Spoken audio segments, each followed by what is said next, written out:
Welcome to this predicted paper from onmaths. This paper represents the best guess for the upcoming exams. Please use this paper in addition to your other revision. You can complete a unique version of this paper by going to our onmaths site. Onmaths is full of free content to help you prepare for your exams, such as topic-based papers, demon questions and mini mocks. If you like what we do, please consider subscribing. Enjoy! To find the average rate of petrol usage, which I'm just going to call rate, what we're going to do is we're going to get the distance travelled by the car, and we're going to divide that by the amount of fuel used, so the volume of the fuel used. So the distance was 135 kilometres. The volume of the fuel used was 9 litres. We do 135 divided by 9, which is 15. So it's 15, and this was in kilometres, and this was in litres. So it's going to be 15 kilometres per litre. Just like when you're simplifying fractions, you can't have decimals at the top and bottom. You can't have decimals at the top, at the left and right of a ratio. So we're going to have to get rid of this decimal. And the way we're going to do that is just simply times each side by 10. And that will leave 4, and that will be 60. Now we can simplify this further, because I can divide left and right by 2.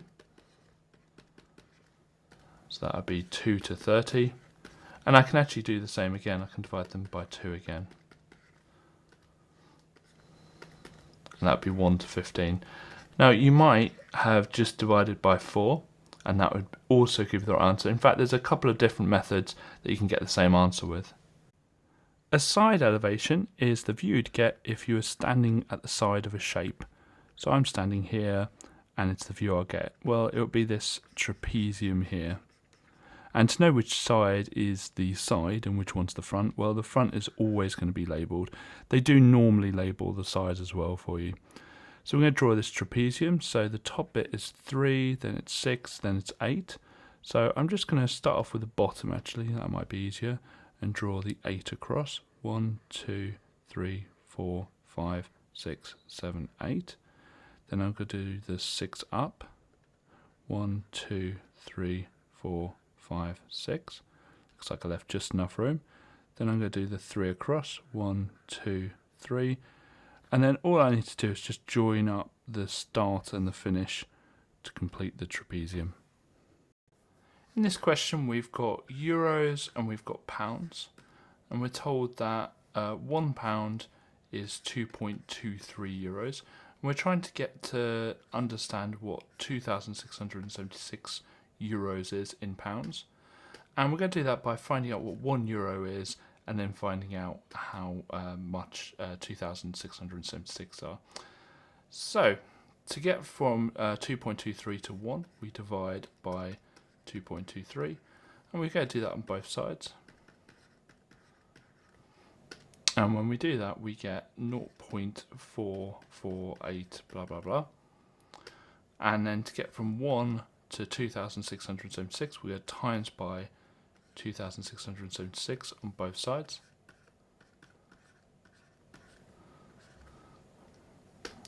And when we do that, we get £1,200. So 2,676 euros is £1,200. So we can see that the first 4 of these have already been plotted. Now it's really important that you you do the coordinate the right way around. So the first one is number and then algebra. So we're looking at this coordinate here. We're 18 on number, which would be here, and then 14 on algebra, which would be this point here. 12 on both, so 12 and 12 would be here, and then 21 and 17. So 21 and 17 would be roughly there. So when asked to describe a relationship, I always start off with the sentence as the amount of, and I pick this one here, the X one, red sweets increase the amount of, and then I pick this one here, green sweets, and this is the only word here that changes. So what we do is we look at what happens as we're going to the right, as red sweets increase, what's happening to the green sweets. Well, the green sweets start really high and then slowly are going down and down. So the word here is decrease. Obviously the other option is that they increase, and increase would be if they ended up making this kind of correlation here. So whenever we have a scatter graph, chances are we'll be drawing a line of best fit, and so that's what we'll start off with, draw a line of best fit in. And it says we're looking for a height of the box, or an estimate of the height of the box with the width of 17. So 17 is here. So the width of 17 will be a line across, let's try and get this just right, line across there. And what we do is we draw a line down when it hits the line of best fit. Now looking at the scale here, this seems to be going up in 2s. And so this line here would be at 3. The first piece of information I'm going to focus on is the fact Denver gets 8/19. Denver gets 8/19, that means that Engel and Fido together must get 11/19 because they have to add up to 1. So we're only looking at 11/19. I'm going to focus on the ratio next of Engel to Fido. So it's 9/5. And let's have a look and see, well, first of all, how many parts there are all together. So 9 plus 5, which is 14 parts.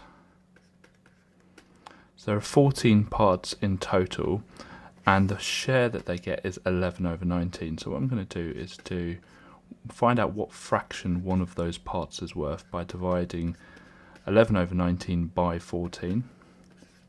So each part is worth, and I'm just going to keep this into my calculator, 0.041 blah blah blah. And we're asked to find Fido's share. Well, Fido has 5 parts. So Fido has 5 parts, each of them worth 0.041 blah blah blah. I've kept it in my calculator to keep the accuracy. And when I do that, I get 0.206 blah blah blah. Now we're asked to work it out as a percent, so I'm just going to times that by 100. So we have 20.676 blah blah blah percent, and it wants it rounded to the nearest percent, so that would be 20%. Or actually it would be 21%, because this would round it up, so 21%. So we're going to start off by filling out this table. So 0 times 1, 0 times 2, 0 times 3, 1 times those, 2 times those, and 3 times those. And we're looking for the probability that the product, which just means that when we times them together, will be more than 2.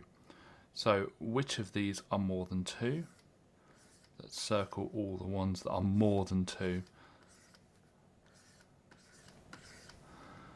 And to work out a probability, it's always the successful outcomes over the total amount. So the successful ones are the ones I've circled, so 1, 2, 3, 4, 5, 6, 7, 8, 9. The total are all of them together, where it's a 4x4 grid, so it'd be 16 in total. And so the probability that the product will be more than 2 will be 9/16. To find the exterior angle of any polygon, we do 360 divided by the amount of sides. These are decagons, which means they have 10 sides. So the exterior angles will be 36 degrees. And the exterior angle is just an angle that kind of continues on. You just continue on from the side. So this one here is the exterior angle of the left-hand decagon, and this one here is the exterior angle on the right hand decagon. So altogether the angle A will be 36 plus 36, which will be 72. So our answer will be 72 degrees. So the first thing we need to do is work out the mean for the data in the table. So to start off doing that, we're going to work out the midpoint of each group. So we've got 80 to 85, and to find the midpoint you add the 80 and the 85 together, then you divide by 2. So this will be 82.5, then 87.5, then 92.5, then 97.5, and then finally 100 plus 105 divided by 2 is 102.5. Next we need to find the FT, which is just the frequency times the duration of calls. Now in this first group we're not timesing it by 80 to 85 or anything like that, we're timesing it by the midpoint, so our midpoint effectively becomes the T. So we're going to do 15 times that, which will be 1237.5, and we're just going to keep going and multiplying each of these together.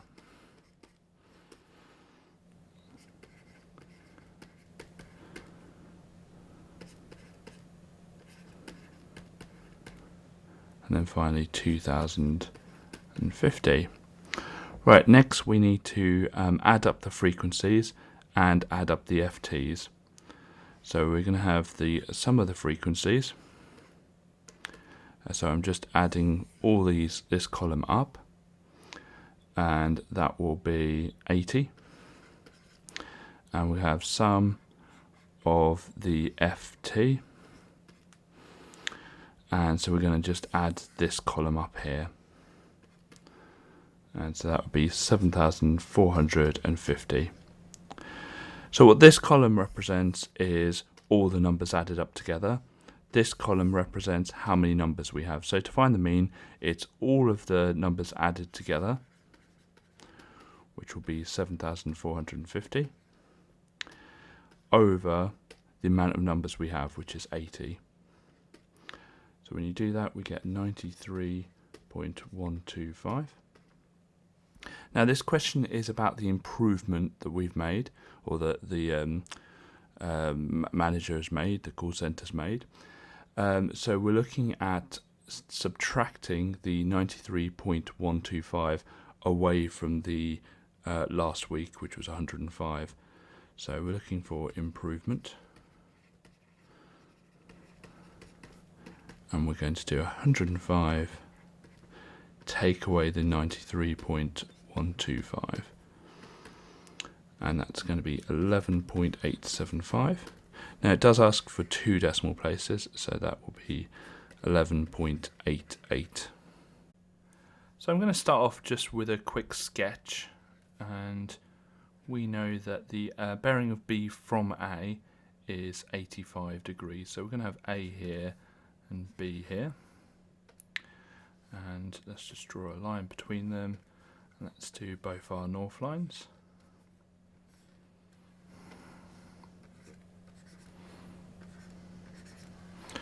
And so we know that this angle here is 85 because it's the angle on the bearing of B from A, so it's 85 degrees. So now it says work out the bearing of A from B. So the first thing we can do is actually just draw a line going down here, and we know that this angle here will also be 85 degrees because of alternate angles. It's always best to write that down somewhere, so we can just put in brackets here alternate angles, and we know that this angle here is going to be 180 degrees because it's a straight line.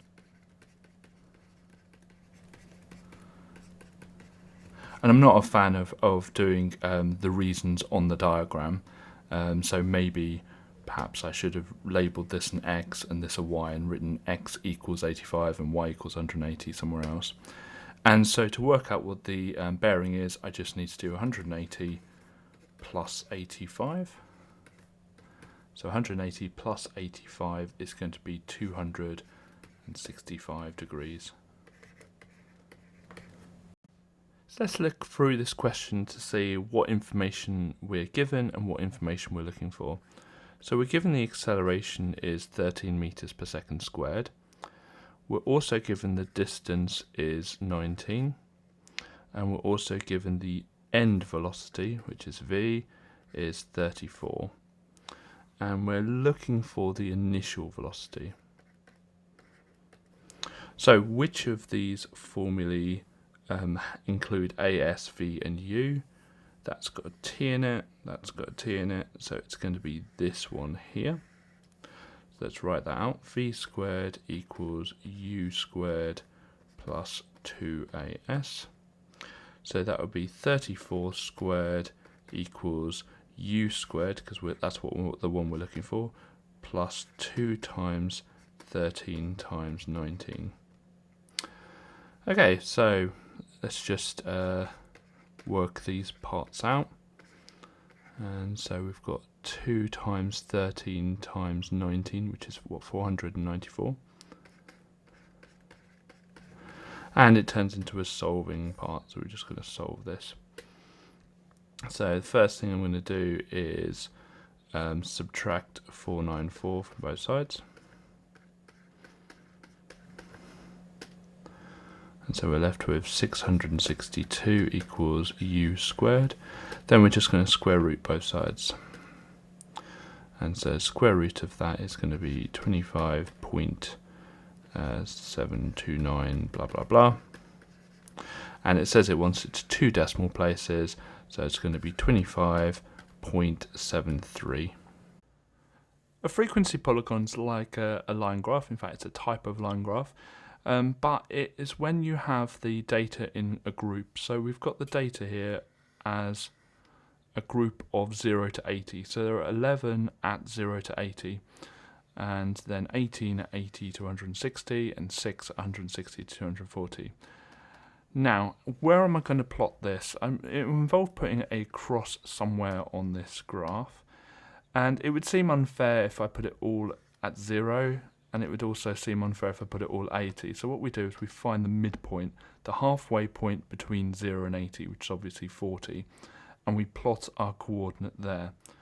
So it seems to be going up in 2s, so it would be there. So that's at 40, 11, the coordinate.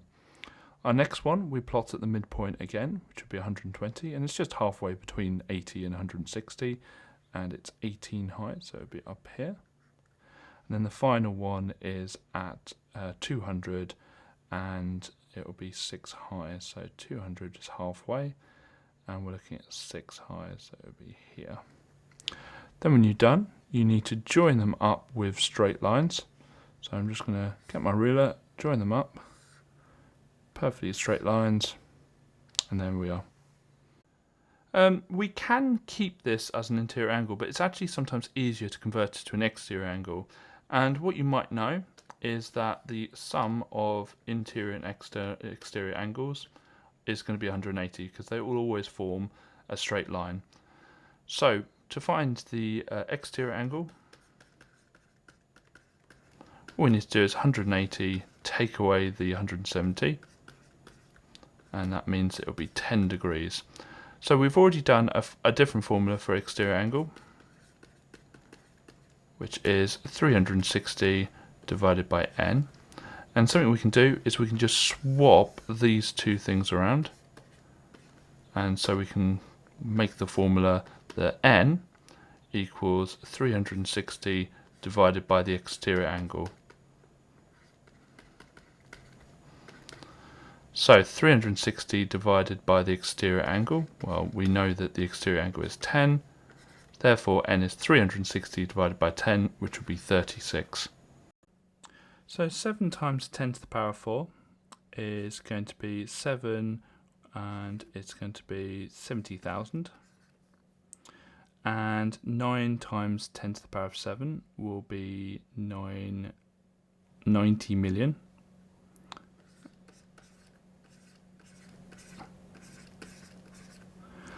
And so when you add them together,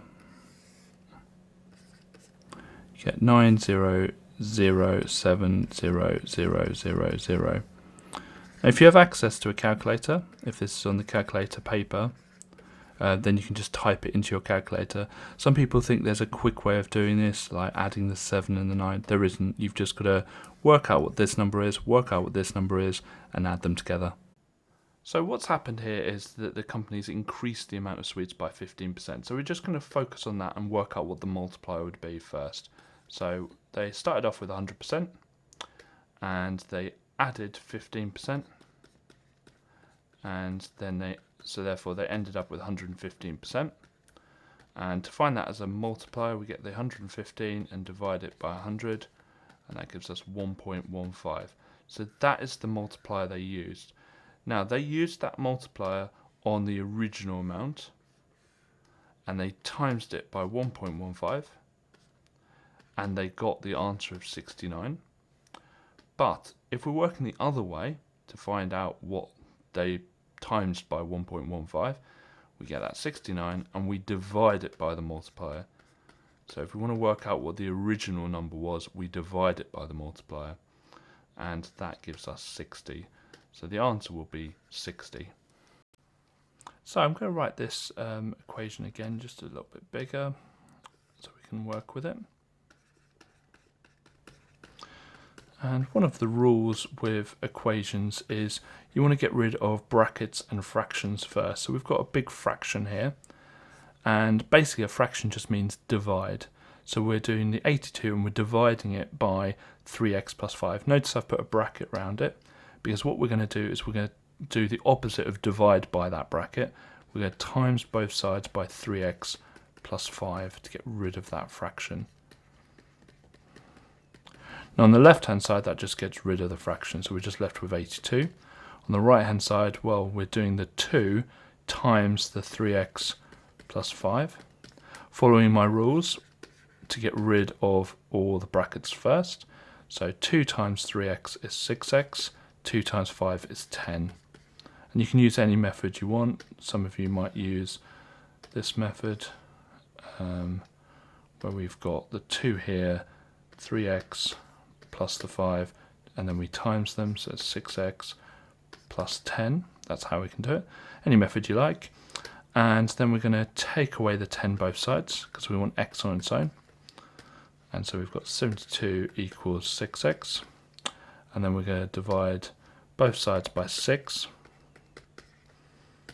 And so we've got 12 equals x, or x equals 12. So there are two things with this question. There's the negative power and there's the half. And we're going to deal with them separately. So to deal with a negative power, all you need to do is put the whole thing over 1, or 1 over the whole thing, I should say. And it's nothing more complicated than that. We just copy the same thing again, but this time instead of it being negative a half, it's just to the power of a half. So that's dealt with the negative. Now to the power of a half means square root. So whenever you see anything to the power of a half, it just means square root. So let's deal with the 16 and the x to the power of 16 separately. Now with the 16, we're going to square root it, because to the power of a half just means square root. So square root of 16 is 4. Now with the x to the power of 16, there is another rule in indices that say if you've got a power on the inside and a power of the outside, you just multiply them together. So 16 times a half is 8. So the answer will be 1 over 4x to the power of 8. Okay, so first thing I'm going to do is just a quick sketch of this diagram. So we're told the lengths are 8 and 6, and the angle between the lengths is 64 degrees. And we've kind of got a missing length down here which we need to find. So we need to find that one. Okay, so let's label them. Now we're going to be using the cosine formula. So cosine formula involves angle A. So we're going to label the angle A. And the one opposite, the one we label as A, is going to be little a. And then little b and little c, it doesn't matter. Right? It doesn't matter which way around you do them. So we're going to write down the cosine formula. So it's a squared equals b squared plus c squared minus 2bc cos a. And so that would be x squared equals, and that will be 8 squared plus 6 squared minus 2 times 8 times 6 times cos 64. And that will be x squared equals 57.916 blah blah blah. And we just need to solve this, and we can solve it by just square rooting both sides. So it would be x equals 7.61000 blah blah blah. Okay, we're asked for the perimeter, and so we need to do 8 plus 6 plus that 7.610 blah blah blah. I've still got on my calculator, and that equals 21.610 blah blah blah. It says it wants its 2 decimal places, so it will be 21.61. First thing to notice is we actually have 2 radii here. So we've got this radius here and this radius here, and all radii are always equal in length. So we have an isosceles triangle here. So this angle here is going to be 19x as well, and we've got to write that down. So we're going to say angle OBA is equal to 19x, and the reason is it's an isosceles triangle. Okay, so we know these two are equal. Well, we also can work out x because, as I said before, we have a triangle here, and all angles in a triangle add up to 180. So we've got 7x plus 19x plus 19x equals 180 degrees. And this is angles in a triangle. Try and draw a better triangle, equal 180 degrees. Try and write out these reasons in full. Okay, so that's going to be, was it 45x equals 180, and let's get our solving lines in. And we're just going to divide both sides by 45.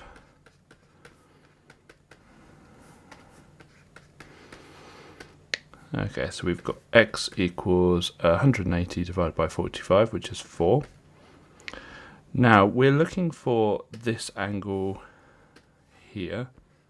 That's angle ABC. Now, there's a few different ways we could do this. We could work out what this angle is, because it's a big triangle, etc., etc. Or we can use the fact that we've got a tangent touching a radius. So we know that this, let's just pick a different colour, this angle here is 90 degrees. So we can write that down. So angle OBC equals 90 degrees, because it's the angle between a tangent and a radius. Again, make sure you write all the reasons in full. And so therefore, angle ABC, which is what we're asked for, is just 90 take away the 19x. Well, we know that 19x is 19 times 4, because we know that x is 4. And so that would be 76, so in total it would be 14 degrees. So angle ABC is 14 degrees. So we're going to start off just by copying down the same equation. And we're asked to make B the subject. So we're going to put our solving lines in. So the first thing we need to do is get rid of this 10 here. So we're going to divide both sides by 10. And that will mean we have a fraction here, a over 10. And we've got the square root b over 3. Now we need to get rid of that square root. So what I'm going to do now is square both sides. Now to square a fraction, we square the top of the fraction and we square the bottom of the fraction. 10 squared is 100.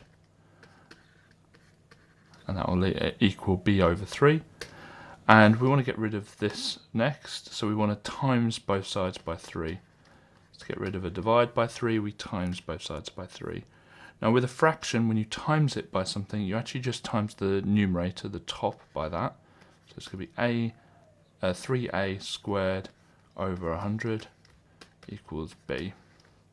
So b is 3a squared over 100. So we're going to start by labelling the sides here. So we've got capital A up here, little a down here. It doesn't matter which one you label. Capital B here, little b here, then capital C here, little c here. So you notice the C's aren't really involved at all, but we've got the two A's, we've got the capital A and the lowercase a, and we've got the capital B and the lowercase b as part of the question. And so when you've got a pair or two pairs of angle and sides, you are going to be using the sine rule. And so the sine rule says that sine capital A over lowercase a is equal to sine capital B over lowercase b. Now you might be wondering why I've put sine A and sine B at the top, when sometimes this is written as the lowercase a and lowercase b at the top. Well, if we're looking for the angle, which we are here, we're looking for capital A, you put the angles at the top. If you're looking for the length, you put the lengths at the top. Okay, so we're going to fill this in. So sine, we're just going to leave that as sine A, because it's just, or sine x actually, shouldn't it be? Sine x over, and then lowercase a is 6, equals sine B, the angle is 35, over lowercase b, which is 7. Okay, we're going to work out what the right hand side is. So that's going to be 0.081 blah blah blah. And then we're going to be solving this. And the first thing we're going to do is times by 6 both sides. So we get sine x is equal to 0.491 blah blah blah. And then we're going to inverse sine both sides. And so we have x equals 29.448 blah blah blah. And our answer wants to be rounded to 2 decimal places, so we're going to put our answer as 29.45 degrees. So we're going to start by finding the multiplier. So we start off with 100%. It says it's decreasing at a rate of 8.1%, so we're going to take away the 8.1%. And then when we do that, we get 91.9%. Make that a multiplier by dividing it by 100, essentially making it a decimal. So whenever we get a number and we times it by 0.919, we're decreasing it by 8.1%. Now there aren't any amounts given to us in this question, so we're just going to make one up. We're going to say that the population is 100, okay? And what we're going to do is type in 100 into our calculator, and then we're going to press the equals button. Now what that does is it stores the 100 in the calculator's memory. And it's basically, it's this next line that's the crucial bit. We're going to type in answer, which at the moment is that 100, times 0.919. And what that does is it says what the current answer is, we're going to decrease it by 8.1%. We're going to times it by that multiplier. And so every time we press the equals button, what it's going to do is it's just going to keep decreasing it by 8.1%. And we're going to count the amount of times we've got to press the equals button, because every time we press the equals button, it counts as a year. So when we first press it, it's going to be 91.9. Then press it again, it's going to be 84.4. So we're waiting for it to be beneath 43%. So if we started off with 100, we're looking for it to be below 43. So keep pressing it, keep pressing it. On the 9th year, we get 46.7, so that's close to that 43. Press it again, and we get 42.9. So it's 10 years. It's 10 times you've got to press it to get it beneath the 43. So the first thing we need to realise is that we can create a right angle triangle from within this cone. So if I draw a line from the top going downwards, a line to the right and a line up, and we can label the sides. So we've got 30 here, and we've got 10 at the bottom here, and we're looking for this angle here, which we're going to call y. And if I just highlight all of this and move it across, then we're obviously going to be using trigonometry to find out what y is. So first step with trigonometry is, well, find out where the right angle is, which is there. And the one opposite the right angle is the hypotenuse. The one opposite the marked angle is the opposite. And the one between the right angle and the marked angle is the adjacent. In this question, we're not using the hypotenuse because there's no letter or number next to it. And so I'm going to do my SOHCAHTOA, SOHCAHTOA. And we're not using the H, so we'll cross out these two. We're using the TOA, and that stands for tan the angle, which in this case is y, equals the opposite, which is 10, over the adjacent, which is 30. And so tan, so we're going to inverse tan both sides, so we're going to have to solve this. So let's get my lines in. And we're going to inverse tan both sides. So that will just leave y on the left hand side, and then we need to find out what the inverse tan of a third is. And the inverse tan of a third is 18.434 blah blah blah. Now, what I did at the start was I moved the diagram away from the cone. Let's just move it back and we'll see the fact that y is exactly half of x, because we've done a line straight down the middle. So to find out what x is, all we need to do is double y. So x is going to be 2 times y. So that's going to be 2 times the 18.434 blah blah blah blah blah. And so that is going to be 36.869, etc. And it says it wants it to correct 2 decimal places, so that's going to be 36.87 degrees. Okay, so we're asked to find length AB, which is this length here. But I'm going to start just by renaming these letters. And I'm going to put this as a capital C, and this as a capital A, and a lowercase a over here. And the reason it being is that we're going to use this formula, which is area equals half AB sine C, and you can see that the angle C is a C in this formula, and so I've just changed it to a C here. And so we're looking for little a. We're not interested in little c or big B or big A. We're focused on, and we've got a little b here, we're focused on little b, little a, and big C. The area is given to us in the question is 21.6, and we're looking for A, but B is 5 and C is 68. And so all we need to do here is rearrange all of this. And we're going to start just by working out what half times 5 times sine 68 is. And that's going to be 2.317 blah blah blah. That's times A. And then we're going to do a bit of solving, because if we divide both sides by that 2.317 blah blah blah, that'll give us what A is. So when we do that, we get 9.318 blah blah blah equals A. So rounded to 2 decimal places, that's going to be 2.32. Iteration is a process to find a solution, and we're asked to find the solution for this correct to, or a solution for this correct to 2 decimal places. Now what we're going to do on a calculator is something a bit weird. We're going to literally just press the number 2, and then we're going to press equals. When you do that, it stores the 2 in the calculator's memory.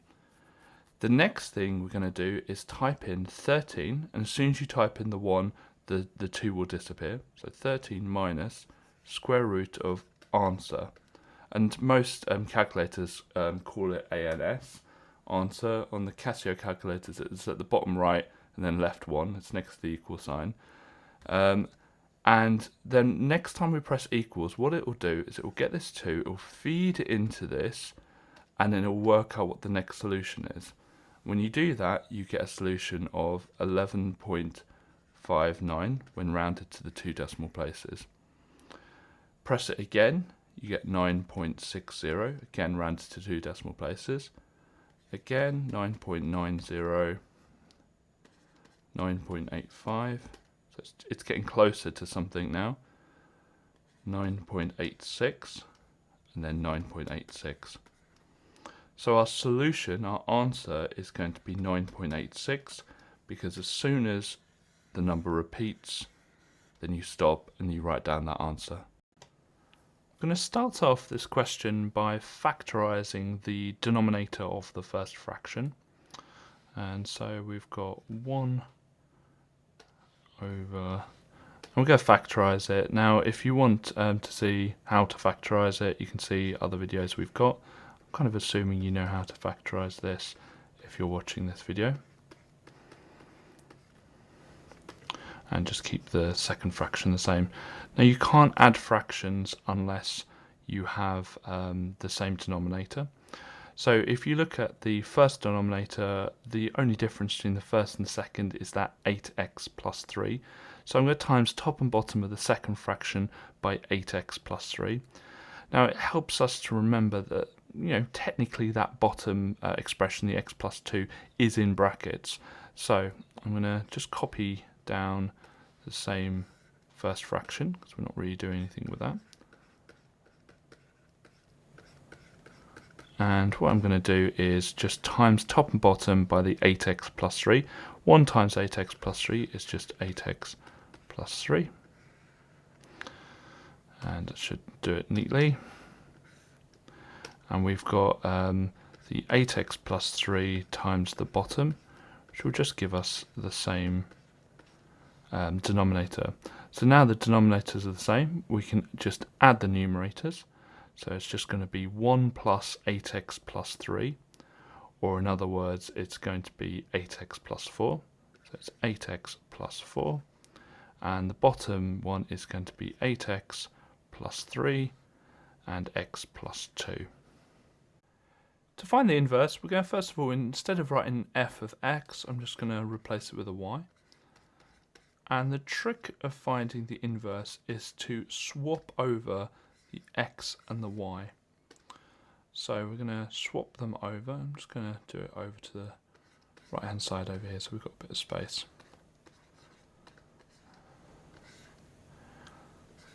Now the challenge is to get it so that it's y equals rather than x equals. So we're going to start off by multiplying both sides by 4. And that will give us 4x on the left hand side, and it will get rid of the fraction on the right hand side, which was kind of the point. Next we're going to get rid of that minus 6, so we're going to add 6 both sides.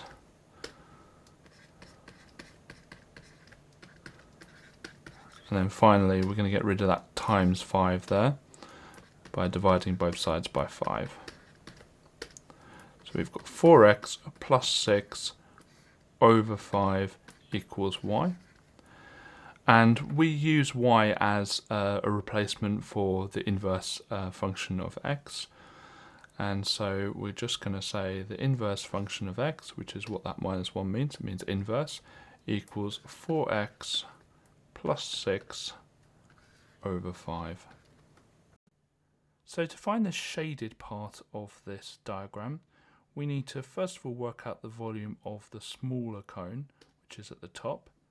Then work out the volume of the larger cone, which is the whole cone shown, and then take them away from each other. So the radius for the smaller cone is 4 and the height is 5. And the radius for the larger cone is 20 and the height is the 20 plus the 5, so it would be 25. So I'm just going to label them A and B. And so why don't we work out the volume for B first? And the formula for the volume of a cone is 1/3 pi r squared h, with h being the perpendicular height. So it's 1/3 times pi times 20 squared times 25, which is going to be 10,471.975 blah blah blah. We're going to work out the volume for A, and this time it will be 1/3 times pi times the radius now is 4, and the height is 5. So that will be 83.775, blah, blah, blah. So to work out the shaded bit, we're just going to do the volume for B, take away the volume for A. So it's going to be 10,471.975, take away 83.775.